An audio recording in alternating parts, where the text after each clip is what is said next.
Good day, everyone. Today we will be discussing Peter Singer's view on ethics, particularly the first chapter of his book, Practical Ethics. Peter Singer is an Australian moral philosopher and a professor at Princeton University. Specializing in applied ethics, he approaches the subject from a secular, utilitarian perspective. He has several publications, among which is his book, as mentioned before, Practical Ethics, which will be the focus of the discussion. Written in 1979, Introduction to Applied Ethics.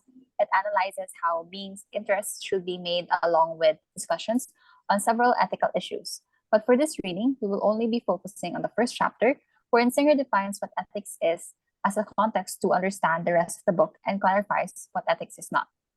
To begin defining what ethics is, we must first clarify what ethics is not. First, ethics is not primarily about sex. During the mid-19th century, purity was thought to be directly related to morality. This in turn resulted in morality being seen as a system that is meant to prohibit people to have fun through sex, for example. This for Singer is a narrow sense of morality. Nowadays, we see religious leaders talk about more important moral issues rather than sex. These leaders focus on more important topics such as climate change or poverty. Therefore, ethics could not primarily be about sex, and because there are much bigger issues at hand. Second, ethics is not good in theory, but not in practice. Singer expresses that when ethical judgment does not properly reflect in practice, then there is some defect since the whole point of ethical judgment is to guide practice. People think that ethics is inapplicable to the real world because it's a mere system of simple rules. These simple rules, however, conflict in unusual situations. For example, normally it will be wrong to lie, but if you were living in Nazi Germany and the Gestapo are looking for Jews in your house, it will be right to deny the presence of Jews hiding in your attic. However, this conflict doesn't mean that ethics as a whole is a failure. This thinking is the deontologist approach.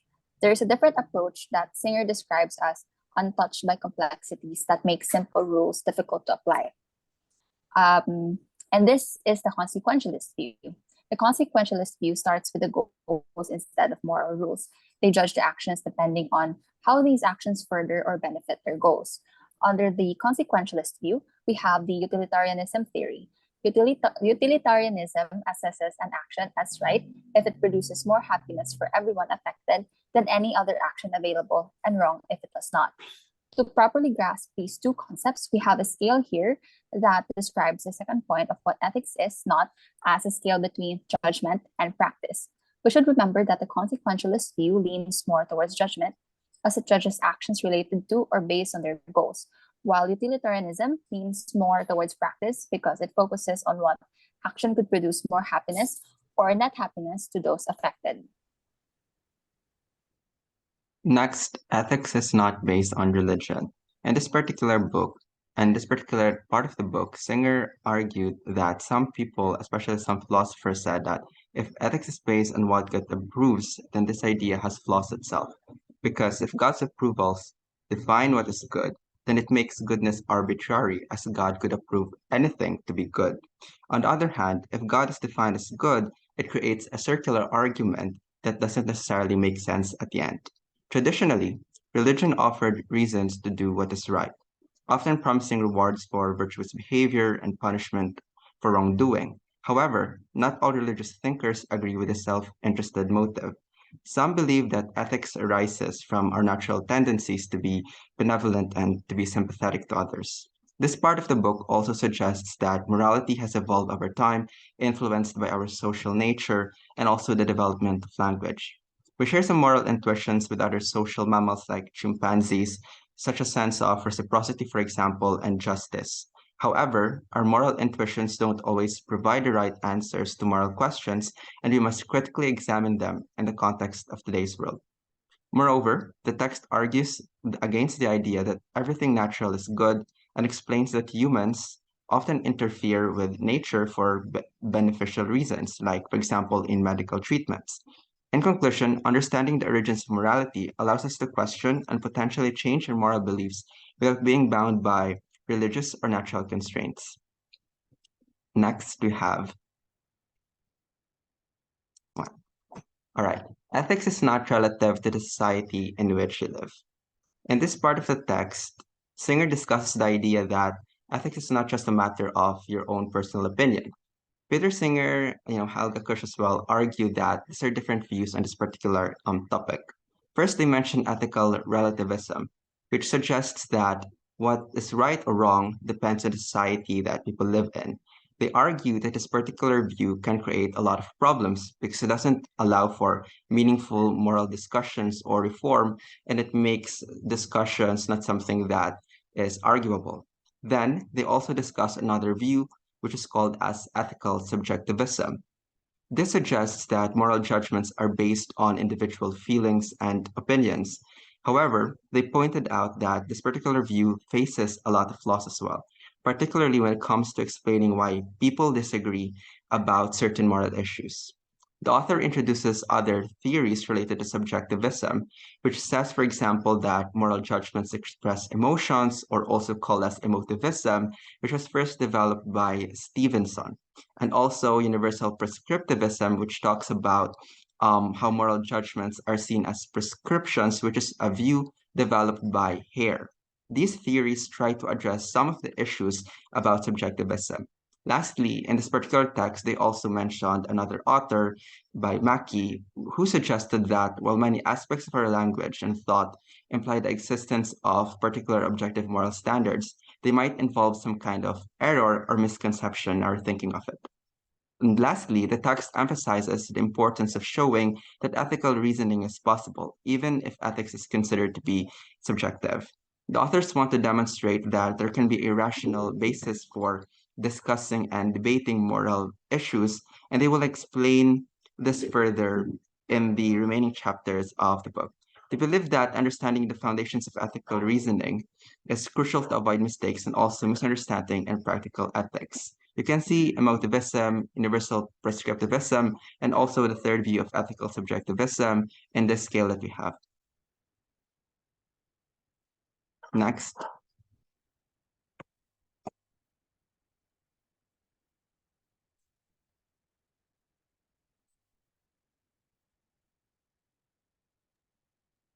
So Singer start first let let us delve into the last subchapter of this chapter of Singer's book, which is what ethics is for Singer, which is the one view that he suggests. So Singer starts off this chapter with his view of the nature of ethics, the importance of justification.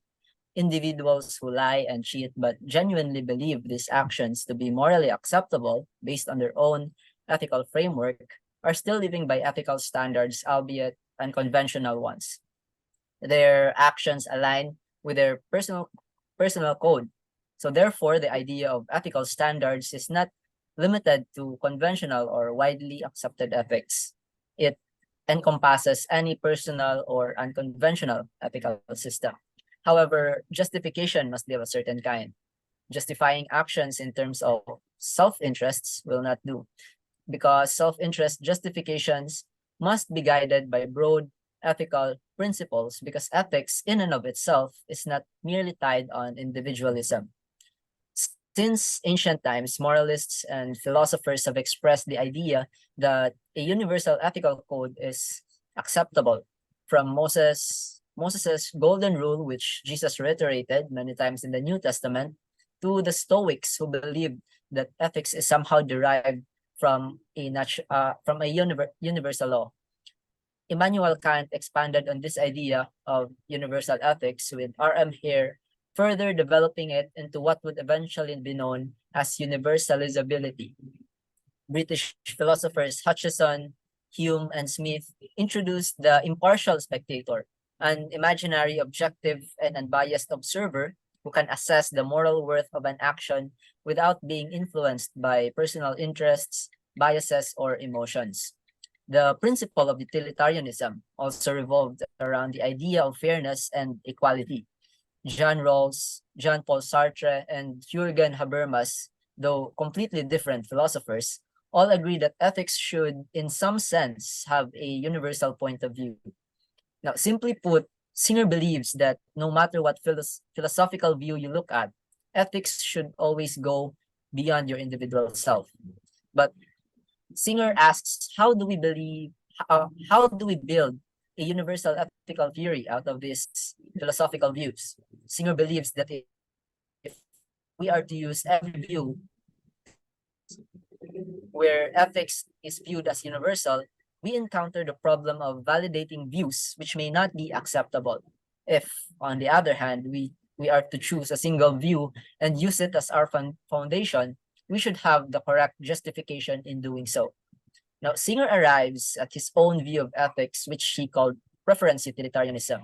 Singer adopts a broad utilitarianism view and starts his premise with the idea that ethics should always go beyond the individual self.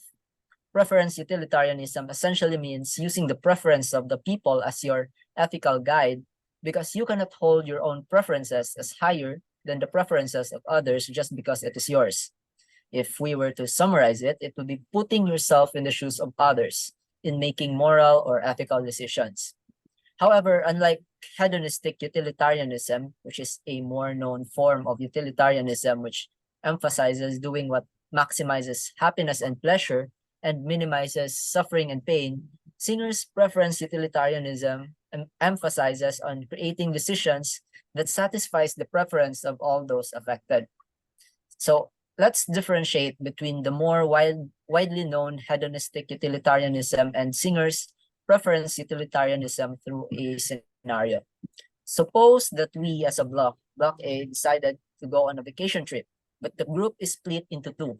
The first group wants a relaxing beach vacation, while the second group prefers a more adventurous mountain hiking trip. A hedonistic utilitarian would focus in maximizing happiness and minimizing suffering. A relaxing beach trip would certainly increase the overall happiness of the group with a minimum suffering that everyone would experience. Compare that to a mountain hiking trip where everyone would suffer from exhaustion, muscle pains, and being exposed to the harsh mountain environment with a momentary happiness of reaching the summit and taking in the views. A hedonistic utilitarian will always choose the relaxing beach trip. A preference utilitarian, on the other hand, would focus in satisfying the individual preferences of as many individuals as possible. Some may want the relaxing beach trip, but maybe more people preferred the sense of accomplishment that they get when they are mountain hiking. The block may create a poll in order to determine who prefers to go to where, and the place with the most votes will be the chosen place for the vacation. A preference utilitarian may also suggest going to the beach trip first and the mountain hiking or a mountain hike afterwards. The main goal is to satisfy as many people's preference as possible. Now, an important thing to note in preference utilitarianism is that what satisfies people may not always align with the pursuit of pleasure and happiness. As the previous scenario has shown, people may choose hiking over the beach, regardless of the suffering that they will experience, because their sense of accomplishment outweighs that suffering.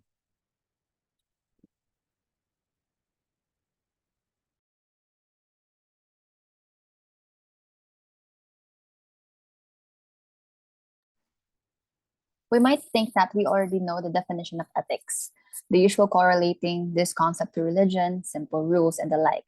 But Peter Singer elaborates that while ethics is not all that, ethics is still defined and defended in different ways by different individuals. Singer's view on ethics challenges the traditional notions of what ethics should be and instead emphasizes on the satisfaction of individual preferences, not for the sake of individual interests, but for the sake of everyone affected. This has been Group 1, who just discussed on Peter Singer's ethics. Thank you for listening.